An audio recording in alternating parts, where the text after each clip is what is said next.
யாரை நீக்கிறாங்க? பாரதிய ஜனதா கட்சிக்கு யார் எதிராக வாக்களிப்பார்களோ அவருடைய வாக்குகளை நீக்கி விடுவது. அப்படின்னா இது என்ன ஜனநாயகம்? இது என்ன வகை ஜனநாயகம் இது?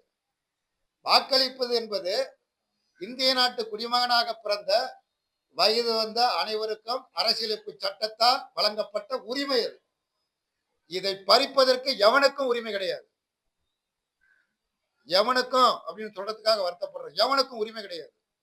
ஆனால் இன்றைக்கு 75 லட்சம் பேருடைய உரிமை பறிக்கப்பட்டு விட்டது. அதே போல தமிழ்நாட்டிலும் உரிமையை பறிப்பதற்குள்ள முயற்சி மேற்கொள்ளப்படுகிறது.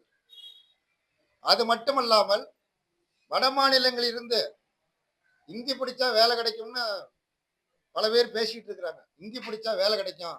எல்லாரும் இந்தி படிச்சவங்க அங்க வேலை இல்லாம தமிழ்நாட்டுல இருந்து வேலை பார்த்துட்டு இருக்கான். லட்சக்கணக்கில் வேலை பார்த்துட்டு இருக்கான் தமிழ்நாட்டுல.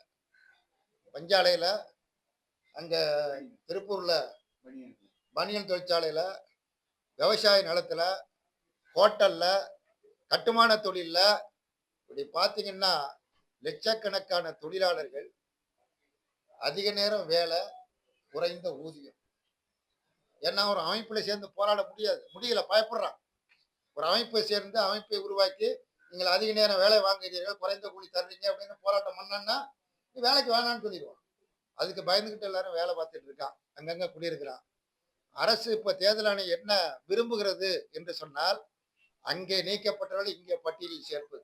தமிழ்நாட்டில் பீகார்ல நீக்கிறது, தமிழ்நாட்டில் அவர்களை எல்லாம் சேர்ப்பது என்று ஒரு கபட நாடகத்தை, ஒரு வஞ்சகமான ஒரு சூழ்ச்சியை தேர்தல் ஆணையம் பாஜகவின் உத்தரவை ஏற்று செயல்படுத்த முயற்சிக்கிறது.